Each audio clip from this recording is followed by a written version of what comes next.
அதாவது கங்குவா படத்தோட ரிசல்ட் வந்து பார்த்திங்கன்னா முதல் நாள் எல்லா விஷமிகளும் திட்டமிட்டபடி பார்த்திங்கன்னா அந்த படம் வந்து சரியில்லை, நல்லா இல்லை, அந்த படம் வந்து உட்காரவே முடியல, தோல்வி படம் அப்படி இப்படின்னு வந்து காய்ச்சி மூச்சுன்னு எப்படியெல்லாம் இங்கே பிளான் பண்ணியிருந்தாங்களோ அதே மாதிரியே இயல்பாக நடக்கிற மாதிரியே அந்த விஷயத்தை அரங்கேறினாங்க.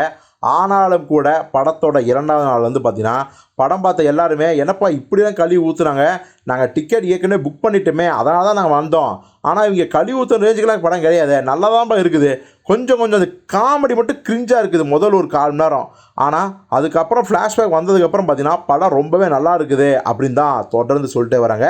நாமளும் அதை பதிவு பண்ணிட்டு தான் இருக்கோம். ஸோ சிறுத்தை சிவா வந்து பயங்கரமாக ஒருமையில் திட்டினாங்க சில விஷயமைகள், ஆனால் அவங்க அதை பற்றிலாம் துளியோட கவலைப்படலை. உண்மையான ரசிகர்கள் படத்தை வந்து ரசிக்கிறாங்க, கொண்டாடுறாங்க அப்படின்னு சொன்ன சிறுத்தை சிவா அவர்கள் அடுத்த ப்ராஜெக்ட் என்ன அப்படிங்கிறதையும் சொல்லிட்டாரு.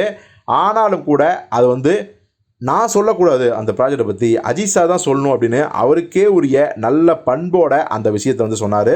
இப்போது அந்த சிறுத்தை சிவா இயக்கத்தில் அஜித் நடிக்கக்கூடிய படம் எப்போது? ஏன்னா ஏற்கனவே வீரம், வேதாளம், விவேகம், விஸ்வாசம்னு 4 வெற்றி படங்களை கொடுத்தவங்க. விவேகம் வெற்றி படம், விவேகத்தை தவிர மற்ற எல்லா படங்களும் வெற்றி படங்கள் தான் வச்சுங்க, அமோகமான வெற்றி படங்கள். ஸோ அப்படிப்பட்ட கூட்டணி 5வது முறையாக இணையாங்க இல்லையா? இந்த படத்தோட ஷூட்டிங் எப்போ அப்படிங்கிற அப்டேட் வந்திருக்கு. ஆக்சுவலி பார்த்தீங்கன்னா சிறுத்தை சிவா இப்போ தான் கங்குவா ரிலீஸ் பண்ணியிருக்காரு. அதே மாதிரி நம்ம அஜித்தும் பார்த்தீங்கன்னா விடாமுயற்சி ஒரு சில நாட்கள், குட் பேட் அக்லி பல நாட்கள் ஷூட்டிங் இருக்குது. அதனாலேயே பார்த்தீங்கன்னா அந்த படத்தோட ரிலீஸை கூட தள்ளி வச்சாங்க, குட் பேட் அக்லி பொங்கலுக்கு கிடையாது அப்படின்னு. அப்போது அடுத்த சிறுத்தை சிவா படம் எப்போ அப்படின்னா அடுத்த வருடம் ஜூன் மாதம்தான் அஜித் நடிப்பில் சிறுத்தை சிவா இயக்கும் அந்த கூட்டணி 5வது படத்தோட ஷூட்டிங்கே ஆரம்பிப்பாங்க அப்படின்ற விஷயம் தெரிய வந்திருக்குது. ஏன்னா அஜித் அவர்கள் இந்த குட் பேட் அக்லி படத்தை முடிக்கிறதுக்கு பொங்கல் ஆகிடுமா. ஸோ அதுக்கப்புறம் வழக்கம் போல் அஜித் அவர்கள் 2 மாதம் 3 மாதம் ஓய்வு எடுப்பார்.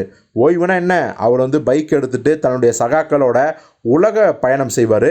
ஸோ அந்த ட்ரிப்லாம் முடிச்சதுக்கப்புறம் சிறுத்தை சிவா படத்தை நடிக்கிறதுக்கு தன்னை வந்து அப்படியே ஃப்ரெஷ்அப் ஆகி தான் வருவார் அப்படி சொல்கிறாங்க.